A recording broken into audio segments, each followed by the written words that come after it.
La entrevista con Pedro Ferriz de Con. Central FM. Equilibrio. Aparte de analista político, un activo ciudadano mexicano es Amado Avendaño, que ha sido, junto con otro grupo de notables, entre ellos Guadalupe Acosta Naranjo, como uno de los convocantes principales de las marchas rosas, estas manifestaciones que hemos visto multitudinarias, millonarias en la República Mexicana y otros países. Y estoy justamente con él en esta mañana. Querido Amado, buenos días. Buenos días, querido Pedro. Siempre es un gusto estar en este espacio. ¿Cómo estás? Pues yo, fíjate que cada vez oigo más la palabra golpe, cada vez oigo más la palabra Estado y la oigo juntita, golpe de Estado. El presidente alude que desde el Poder Judicial se le está preparando esto y yo creo que es exactamente el deseo que él trae en su mente para el año que viene. Crear un ambiente de caos que en algún momento implicara la necesidad republicana de quedarse al frente en el poder. ¿Que es demasiado avieso lo que te digo? Pues sí lo es, pero nunca habíamos visto a un presidente con estas características en muchos años en México. ¿Cómo ves tú las cosas? Fíjate que yo no había visto a un presidente tirado en el piso haciendo un berrinche y pataleando, pero es probable que lo veamos. Sí. Hemos visto cualquier cantidad de locuras, con cualquier cantidad de insensateces, y lo que yo advierto en este hombre es una desesperación muy grande, porque su principal temor es justamente que la ciudadanía se dé cuenta en su totalidad que puede desplazarlo de una manera muy fácil, como tú decías antes del corte, simplemente participando. Incluso yo diría que no es ni siquiera necesario, ahora tal vez sí, pero en lo sucesivo no será ni siquiera necesario concentrarse, no será necesario ir a la corte a quitar esas pancartas que son ofensivas. Simplemente la participación y avasallarlos, porque tú recordarás que cuando fuimos a movilizarnos, ellos salen corriendo, ¿no? Como lo hicieron este domingo. Salen corriendo porque saben que no tienen la legitimidad y la causa ciudadana sí la tiene. Yo veo que cada vez va a estar peor, ¿no? Me gustó muchísimo esta mesa que tuvieron ayer con Guadalupe Acosta, y esto con lo que remata Guadalupe, que es muy bueno, no hemos conocido la peor versión de Andrés Manuel, pero tampoco él ha conocido la mejor versión de nosotros. Esa frase sí. me parece muy puntual porque es la realidad. Él sabe, después de lo que le demostramos entre todos el 13 de noviembre y el 26 de febrero, sabe que la gente lo puede echar a patadas de este país muy fácilmente, muy fácilmente, y como bien decías en tu editorial antes de este corte, lo único que falta es que nosotros participemos, que estemos conscientes del poder que tenemos y que lo asumamos como tal. Como nunca está en nuestras manos cambiar este país, como nunca en manos ciudadanas, 100% ciudadanas. Y yo creo que va a terminar siendo así, querido Pedro. Fíjate que ayer manejaba en el programa que hicimos con Atypical, Guadalupe manejaba un concepto que se me hace extraordinario. Dice, en todas las elecciones, desde que está López para acá, en las que ha votado más del 50% del electorado, del padrón electoral, ha ganado la oposición a Morena. En todas las elecciones que ha habido un 50% o menos, ha ganado Morena. Es decir, pareciera como si estuvieran afanosos en Morena de hacer sentir a la ciudadanía que ellos vencen en todas para que el electorado diga, pues ya para qué voy, ya mejor ni voto. Entonces, eso es justamente lo que debemos de evitar, la disuasión sobre un proceso electoral en el que todos debemos de ir. Sí, nos quiere espantar. Miren, nosotros sabemos que tenemos mucho mayor poder que él. Él sabe perfectamente, aunque salgan sus encuestas que tiene el 80% popularidad, sabe que eso es absolutamente falso. Si él de veras tuviese una inmensa mayoría y el control del electorado y el poder sobre toda la gente, en lugar de estar tratando de destruir a las instituciones, las estaría tratando de legitimar para legitimarse a sí mismo. La única razón por la cual está tratando de destruir a las instituciones de la democracia es porque sabe que en un piso parejo él no tiene nada que hacer aquí. Y esa es su desesperación. Se topó con pared en el Poder Judicial. Lo decía, ayer hablaba justamente de esto del golpe de estado técnico, de que la Corte ya no lo deja hacer nada. Y la ministra Piña le contesta que popularidad no es legitimidad, ¿no? Así de claro Claro. y contundente. El señor sigue siendo popular porque pues la gente habla de él, porque es altamente estridente, porque es políticamente escatológico, como se lo dije.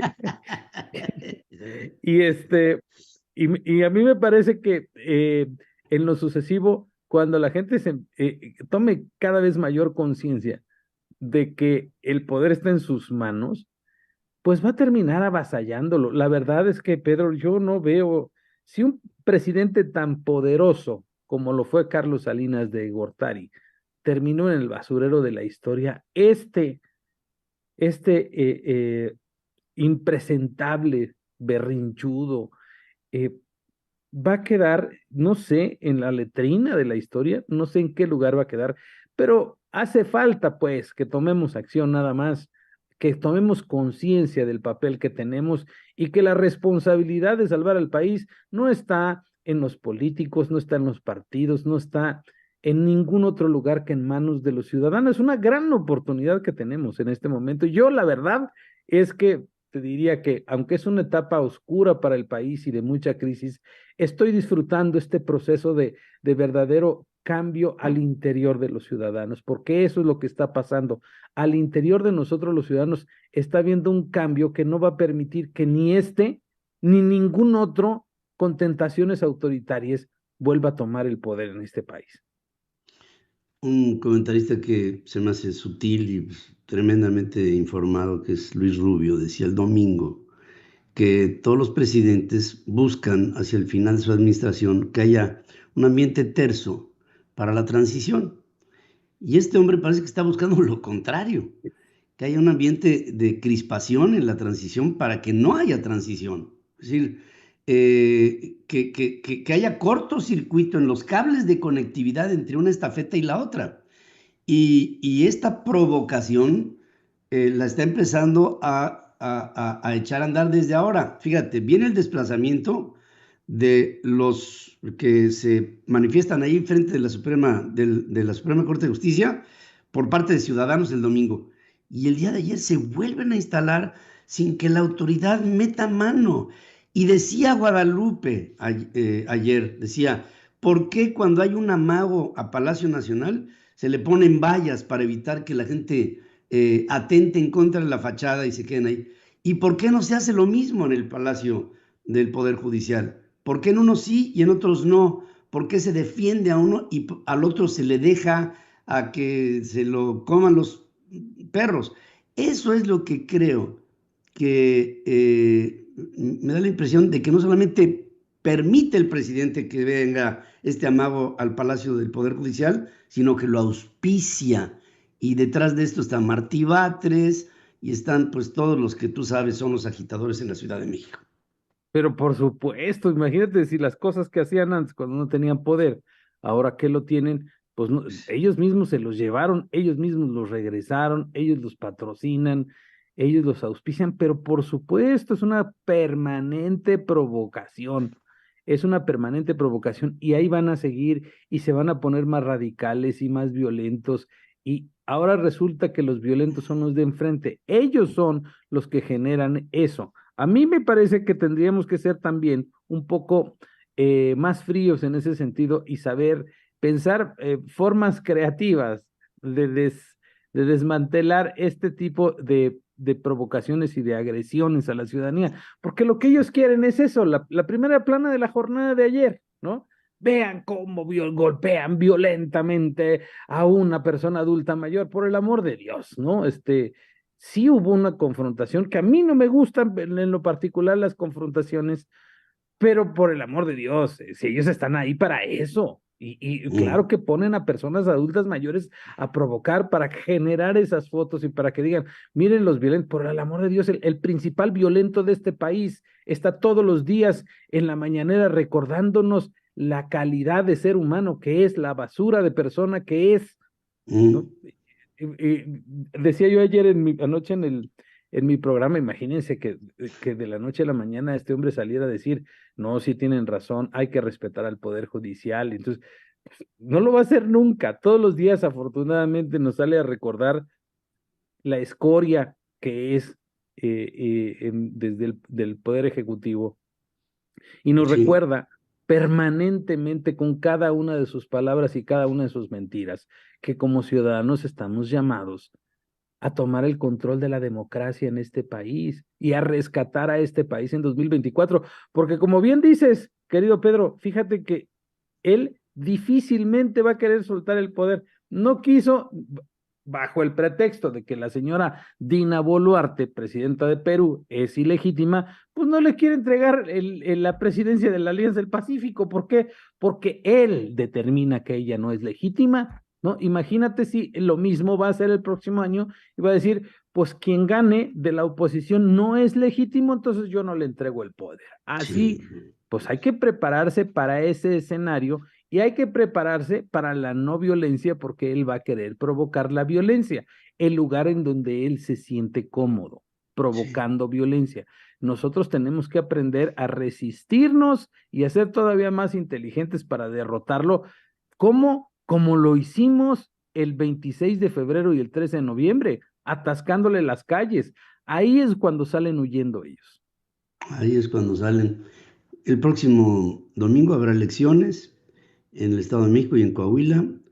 Tenemos que ir a votar. Tenemos que decirle a nuestros amigos mexiquenses y coahuilenses que voten, que salgan a las calles, que voten, que salgan a las urnas, que acudan, que vayamos con entusiasmo, que rompamos niveles de participación y que hagamos lo que nos toca hacer. Y no se me olvida, querido Amado, que me dijiste después de las elecciones vendrá otra convocatoria para salir a las calles otra vez y, ¿sabes qué?